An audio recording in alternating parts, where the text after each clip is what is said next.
पिछली वीडियो में हमने चैप्टर 2 की द साउंड ऑफ म्यूजिक के पार्ट 1 किए थे जो थे Evelyn Glennie listens to sound without hearing it. इस वीडियो में हम इसी सेकंड चैप्टर के सेकंड पार्ट को करेंगे जो कि है द सहनाई ऑफ बिस्मिल्लाह खान।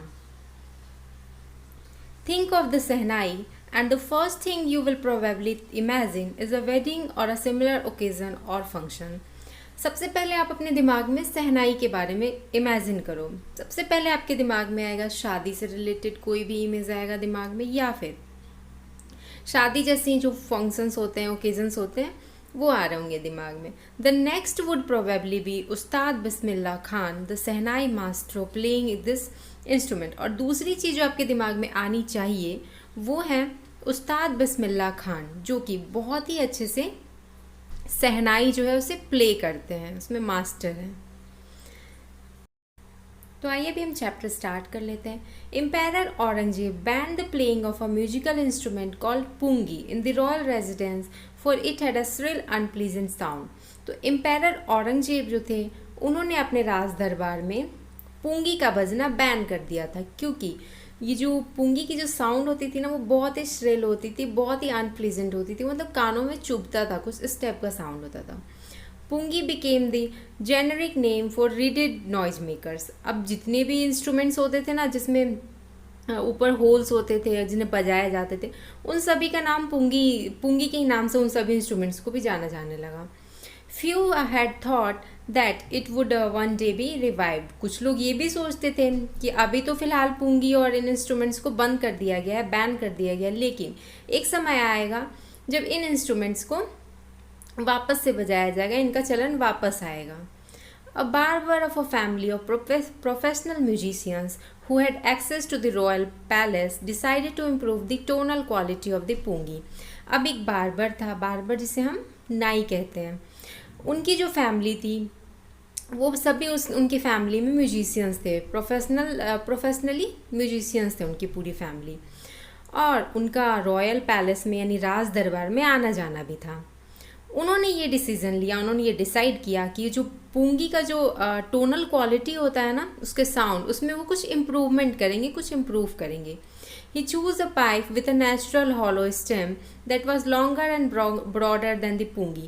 अब उन्होंने एक खोखला पाइप लिया जो अंदर से बिल्कुल खोखला होता है, जैसे बांस के जो डंडे, बांस के जो होते हैं ना, बांस के डंडे वो अंदर से खोखले होते हैं, तो उस टाइप का उन्होंने कुछ पाइप लिया जो नेचुरली अंदर से खोखले होते हैं और पुंगी के मुकाबले ज़्यादा लंबे, ज़्यादा चौड़े होते हैं। तो उन्होंने वैसी एक स्टेम ली, पाइप ली, and made 7 holes on the body of the pipe, और उसके ऊपर उन्होंने 7 होल्स किए। When he played on it, closing and opening some of these holes, soft and melodious sounds were produced। तो उन्होंने क्या किया कि उसमें 7 होल्स करने के बाद उसमें से किसी को बंद करते, किसी को खोलते, इस तरह से उन्होंने क्या किया और उसमें उन्होंने म्यूजिक को प्ले करने का कोशिश किया। तब देखा उन्होंने कि इसमें से बहुत ही अच्छा मेलोडियस साउंड प्रोड्यूस हो रहा है, मतलब सुनने में बहुत ही अच्छा लग रहा है। मैं आपको दिखाती हूँ कि किस तरह से, ये जैसे मान लीजिए अंदर से हॉलो है, एक स्टिक है, इसके ऊपर उन्होंने यहाँ पे 7 होल्स कर दिए, और उसके बाद उसको बजाने के लिए क्या किया कि कभी किसी होल को बंद करते, किसी को खोलते, फिर किसी होल को बंद करते, फिर किसी होल को खोलते, इस तरह से उन्होंने उसे बजा करके देखा। तब उसमें से बहुत ही मेलोडियस, बहुत ही अच्छी सी साउंड प्रोड्यूस हो रही होती है। He played the instrument before royalty and everyone was impressed। अब उन्होंने क्या किया कि राज दरबार में उस इंस्ट्रूमेंट को प्ले किया, जो भी उन्होंने नया पाइप में जो भी इन्वेंट किया था ना जिस नए इंस्ट्रूमेंट का, उसको उन्होंने वहाँ पे प्ले किया। अब इससे क्या हुआ कि वहाँ के सारे लोग इम्प्रेस हो गए। The instrument so different from the pungi had to be given a new name. अब वो इंस्ट्रूमेंट जो था वो पुंगी से तो बिल्कुल अलग दिखता था, तब सबने डिसाइड किया कि उसका एक नया नाम दिया जाएगा। As the story goes, since it was first played in the Shah chambers and was played by a nai, the instrument was named the shehnai. अब जिस तरह से अभी तक स्टोरी में आपने जाना कि पहली बार इस इंस्ट्रूमेंट को कहाँ प्ले किया गया था, शाह चैम्बर में, यानी कि शाही दरबार में। और किसने प्ले किया था? नाई ने। तो शाही दरबार का शह जो है स्टार्टिंग का वो अलग कर लीजिए और इसके बाद पहली बार जिसने प्ले किया था वो थे नाई। तो शहनाई, इन दोनों को जोड़ करके इस इंस्ट्रूमेंट का नाम पड़ा और इस इंस्ट्रूमेंट का नाम हुआ शहनाई, शह प्लस नाई। इस इमेज में देख सकते हैं कि पुंगी और शहनाई एक दूसरे से कितना डिफरेंट दिखता है, कितना अलग है। ये फर्स्ट इमेज जो देख रहे हैं ये है पुंगी और सेकंड में आप देख रहे हैं शहनाई, जो कि काफ़ी लंबा है पुंगी से। The sound of the shehnai began to be considered auspicious. अब राज दरबार के बाद जो था शहनाई वो शुभ अवसर पे, जैसे शादी हो, वेडिंग में या फिर टेम्पल्स में, मतलब बहुत शुभ शुभ अवसर पे इसको प्ले किया जाने लग गया था। बहुत ज़्यादा गुड फॉर्चून के लिए बहुत ऑस्पिशियस माना जाने लग गया था शहनाई के टोन साउंड को। And for this reason it is still played in temples and is an indispensable component of any north Indian wedding. अब क्या इसे मंदिर में भी प्ले किया जाने लगा और हर एक नॉर्थ इंडियन वेडिंग जो होती थी उसमें तो शहनाई कंपलसरी हो गया था, उसमें तो ज़रूर बजते थे। In the past the shehnai was part of the नौबत और traditional ensemble of 9 instrument found at royal courts. अब बहुत पहले पास्ट में जो शहनाई था वो नौबत के साथ, मतलब 9 इंस्ट्रूमेंट्स को एक साथ बजाया जाता था, उसमें एक ही शहनाई भी हुआ करता था जो कि राज दरबार वगैरह में बजाए जाते थे। Till recently it was used only in temples and wedding. और अभी इसके बाद क्या, इधर हाल फिलहाल में इसको स्टार्ट कर दिया गया था मंदिर में या फिर वेडिंग्स में भी बजाना। The credit for bringing this instrument into the classical stage goes to Ustad Bismillah Khan. लेकिन वेडिंग्स और मंदिर से भी बाद में बिस्मिल्लाह खान की वजह से ये शहनाई जो था ये क्लासिकल स्टेज पर भी बजाया जाने लग गया था। तो ये सारा क्रेडिट जो था वो उस्ताद बिस्मिल्लाह खान को ही जाता था। एज अ 5-year-old Bismillah Khan played gilli danda near a pond in the ancient state of Dumraon in Bihar. जब बिस्मिल्लाह खान 5 साल के थे तब वो गिल्ली डंडा खेला करते थे एक तालाब के पास में, जो जगह पड़ता है डुमराव में। डुमराव में वो बिहार के किसी जगह में डुमराव में वो रहा करते थे। तो वहाँ से वो तालाब के पास में गिल्ली डंडा खेला करते थे। He would regularly go to the nearby Bihari ji temple to sing the Bhojpuri chaita, at the end of which he would earn a big laddu weighing 1.25 kg, a prize given by the local Maharaja. अब क्या वो डेली बिहारी जी मंदिर जाया करने लग गए थे। वहाँ पे वो क्या करते थे, भोजपुरी चहिता गाते थे और उसके बाद आखिरी में उन्हें 1.25 kg मतलब 1 किलो से भी ज़्यादा वज़न का उनको लड्डू मिला करता था, जो कि वहाँ के लोकल महाराजा प्राइज़ के तौर पर दिया करते थे। अब उस लड्डू के लालच में वो रोज़ जाया करते थे बिहारी जी टेम्पल में। This happened 80 years ago and the little boy has traveled far to earn the highest civilian award in India, the Bharat Ratna. अब ये उनके 80 साल पहले के बारे में बताया जा रहा था। अब वहाँ से हम इस स्टोरी में पूरा उनका ट्रैवल जर्नी जानेंगे, किस तरह से वो उस जगह से जहाँ वो सिर्फ एक लड्डू के लालच में वो भोजपुरी चहिता गाने जाया करते थे, वहाँ से वो भारत रत्न अवार्ड तक कैसे पहुँचे, पूरी जर्नी हम इसमें जानेंगे। भारत रत्न एक बहुत ही हाईएस्ट सिविलियन अवार्ड माना जाता है भारत में, जो बिस्मिल्लाह खान ने अचीव किया था। तो हम उनकी जर्नी जानेंगे इस पूरी स्टोरी में। Born on 21st March 1916, Bismillah belongs to a well-known family of musician from Bihar. अब जो बिस्मिल्लाह खान है उनका जन्म 21 मार्च 1916 को हुआ था। उनका एक बहुत ही वेल नोन फैमिली था, जो कि एक परिवार, जानी मानी परिवार थी म्यूजिशियन फील्ड में, और वो बिहार के थे।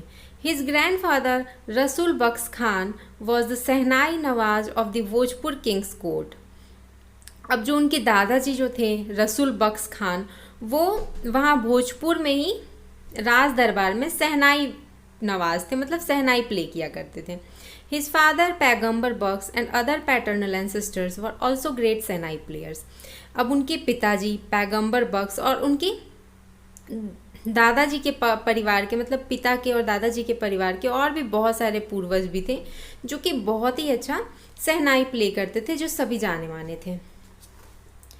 पैटर्नल का मतलब पिता के पक्ष के, मतलब पिता के परिवार के तरफ के, और मैटरनल का मतलब ननिहाल पक्ष के, मतलब माँ के परिवार की तरफ के।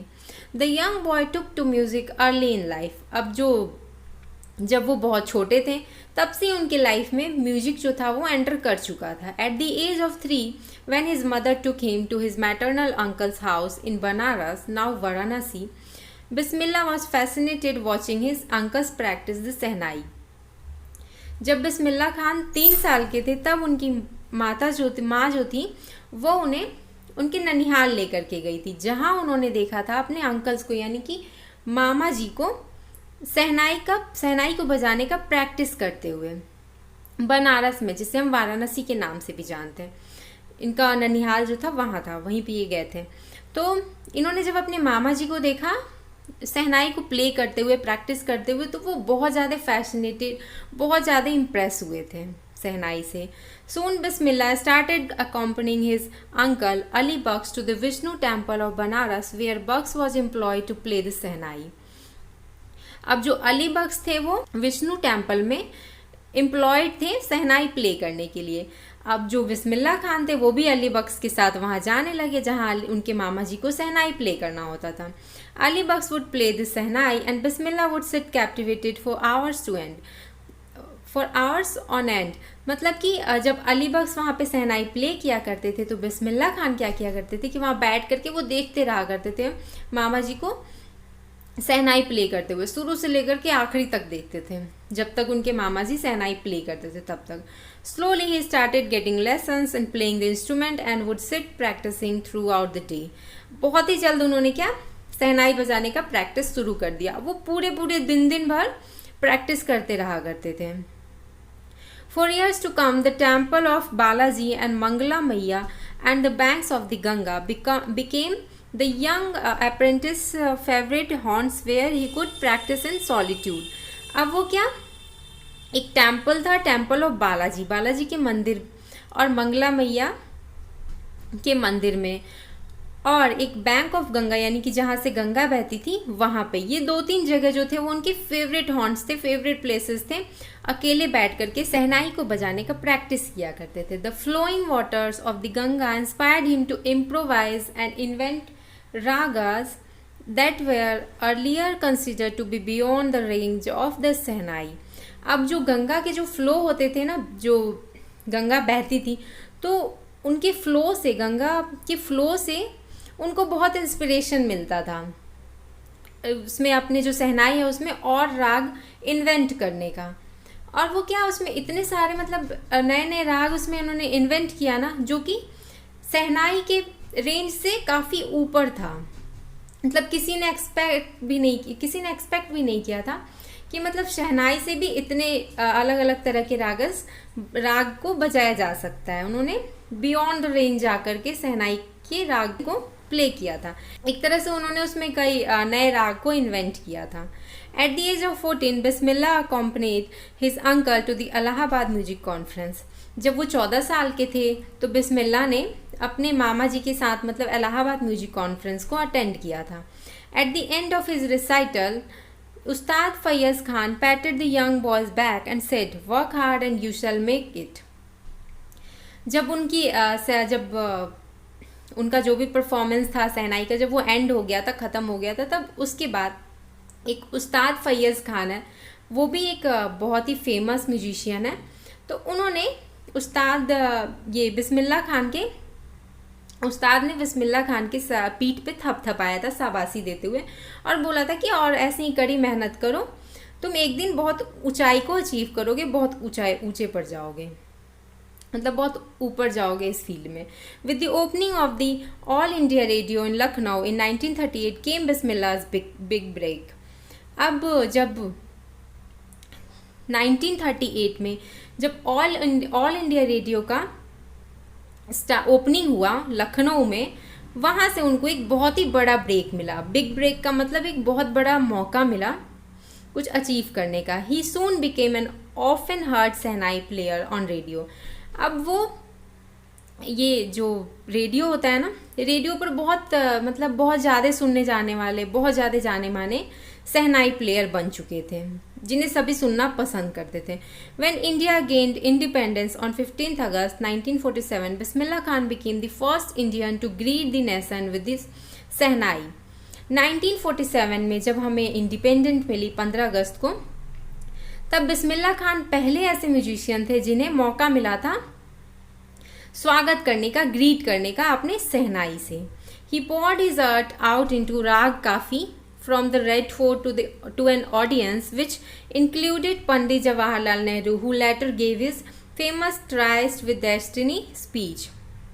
वहाँ उन्होंने मतलब इतना अपने आप को इन्वॉल्व करके इतना दिल से राग काफी गाया कि रेड फोर्ट पे जितने ऑडियंस थे ना, सबका मतलब सब मंत्र मुग्ध हो गए, मतलब सब बहुत ज़्यादा इम्प्रेस हुए उनके म्यूजिक से, जिसमें पंडित जवाहरलाल नेहरू भी थे, जिन्होंने बाद में एक ट्राइस्ट विद डेस्टिनी पर स्पीच दिया था।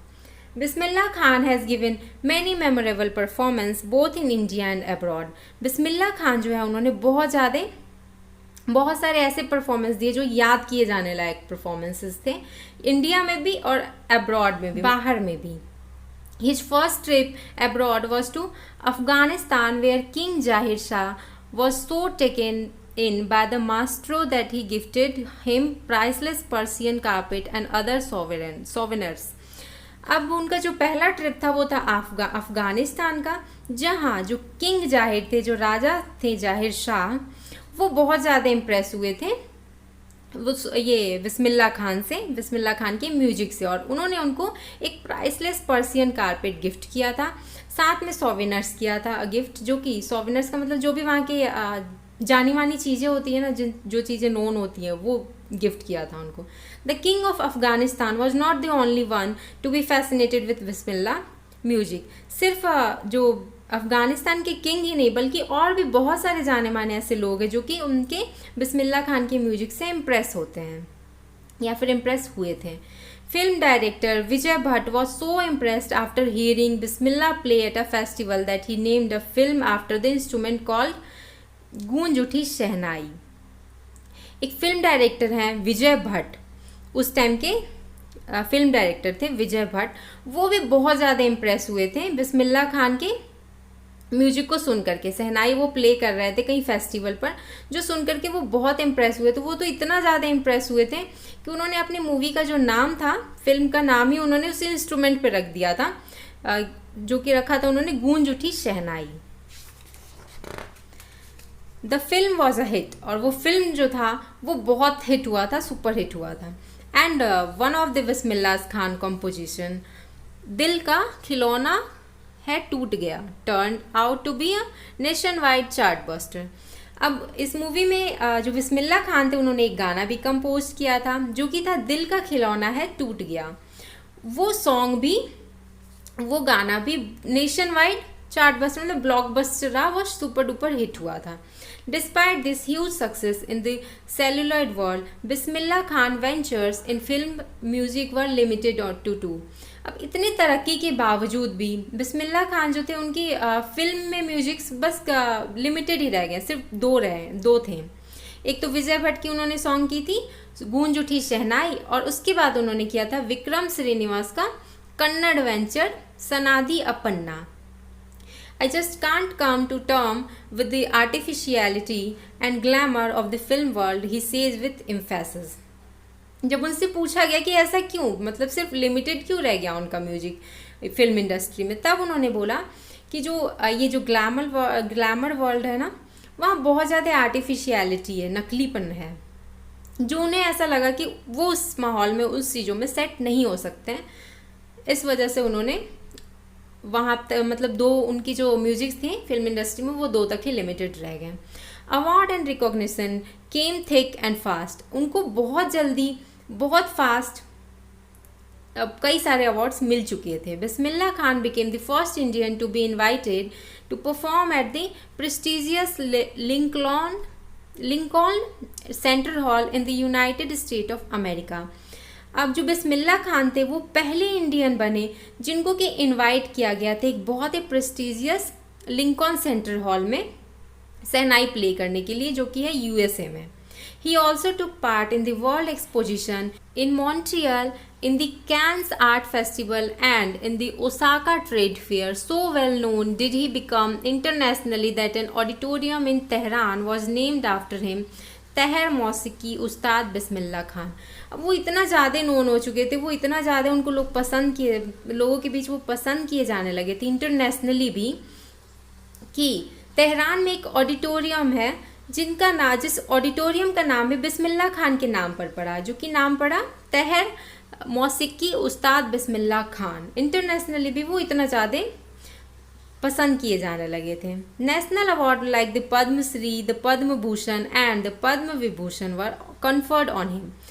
उन्हें नेशनल अवार्ड्स भी कई सारे मिले, जैसे पद्मश्री, पद्म भूषण, पद्म विभूषण, ये सारे अवार्ड उन्हें मिले थे। In 2001, Ustad Bismillah Khan was awarded India's highest civilian award, the Bharat रत्न। 2001 में उस्ताद बिस्मिल्लाह खान को सबसे ज़्यादा हाईएस्ट सिविलियन अवार्ड मिला था, the Bharat Ratna. With the coveted award resting on his chest and his eyes glinting with rare happiness he shed। अब वो बहुत ज़्यादा खुश हुए थे जब उन्हें भारत रत्न अवार्ड मिला था। उन्होंने भारत रत्न अवार्ड को अपने चेस्ट पे इस तरह से रख लिया था, उनकी जो आंखों में मतलब खुशी की लहर दौड़ रही थी, और वो खुश होकर के बोलते हैं, all I would like to say is teach your children music. मैं यहाँ पे कुछ कहना चाहूँगा, वो ये कि आप भी अपने बच्चों को म्यूजिक सिखाइए। This is Hindustan richest tradition, ये हिंदुस्तान का सबसे रिचेस्ट ट्रेडिशन है।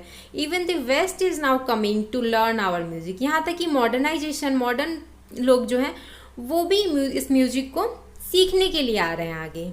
In spite of having travelled all over the world, Khan साहब as he is fondly called, वो बहुत ज़्यादा वर्ल्ड वाइड ट्रैवल कर चुके थे और उनको प्यार से बुलाया जाता था खान साहब। Is exceedingly fond of Banaras and Dumraon and they remain for him the most wonderful towns of the world. अब उनको सबसे ज़्यादा जो पसंद था ना खान साहब को, वो था बनारस और डुमराव। जो उनको पूरे वर्ल्ड में सबसे वंडरफुल टाउन लगता था वो था Banaras and Dumraon. A student of his once wanted him to head a shehnai school in the USA। उनके एक USA में एक स्टूडेंट था जो चाहता था कि जो बिस्मिल्लाह खान है वो शहनाई के स्कूल के हेड बने USA में। And the student promised to recreate the atmosphere of Banaras by replicating the temple there। और स्टूडेंट ने प्रॉमिस भी किया था कि वो वहाँ का जो एटमॉस्फेयर है ना, वो पूरा बनारस की कॉपी की तरह, मतलब उसको पूरा कॉपी कर देंगे। वहाँ की मंदिर जो है ना, टेम्पल, सेम वैसे ही मंदिर वगैरह भी बनवा देंगे, पूरा एक कॉपी तैयार करवा देंगे बनारस का, उनके आसपास के वातावरण में, एटमॉस्फेयर में। But Khan Sahab asked him if he would be able to transport river Ganga as well. अब यहाँ खान साहब जो है वो बोलते हैं कि क्या तुम जो हमारे यहाँ रिवर गंगा है बनारस में, क्या उसे भी यहाँ ट्रांसपोर्ट कर लोगे, उसे भी रेप्लिकेट कर दोगे, कॉपी तैयार कर दोगे उसका भी।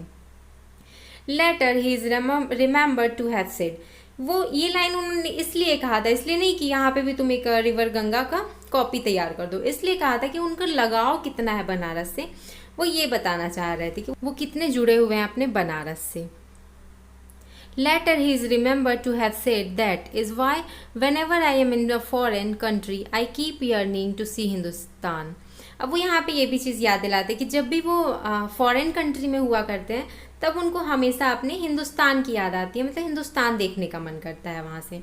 While in Mumbai I think of only Banaras, जब भी वो मुंबई, जब वो अपने हिंदुस्तान में होते हैं या फिर बनारस से कहीं बाहर, लेकिन अपने हिंदुस्तान में जैसे मुंबई में होते हैं, तब वो सिर्फ अपने बनारस के बारे में सोच रहे हैं कि उनको बनारस देखना है, वहाँ जाना है। एंड दी होली गंगा, और वहाँ के पवित्र गंगा को भी याद करते रहते हैं। And while in Banaras I miss the unique मत्था ऑफ डुमराव, और जब वो बनारस में होते हैं तब उनको सबसे ज़्यादा याद आती है यूनिक मत्था की, जो कि डुमराव में है। Ustad Bismillah Khan's life is a perfect example of the rich cultural heritage of India, one that effortlessly accepts that a devout Muslim like him can very naturally play the Sehnai every morning at the Kashi Vishwanath temple।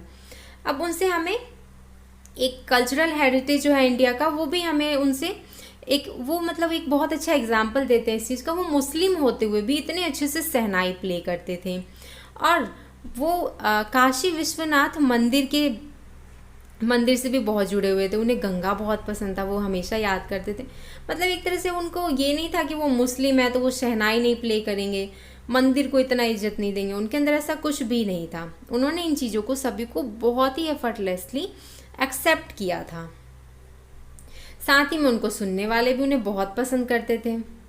Ustad Bismillah Khan passed away on 21st August 2006 at the age of 90 after a prolonged illness. He was given a state funeral and the government of India declared one day of national mourning.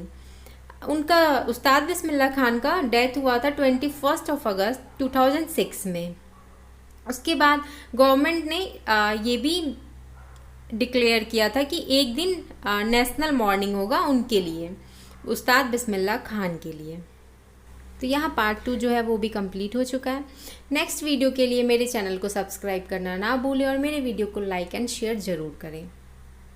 Thanks for watching.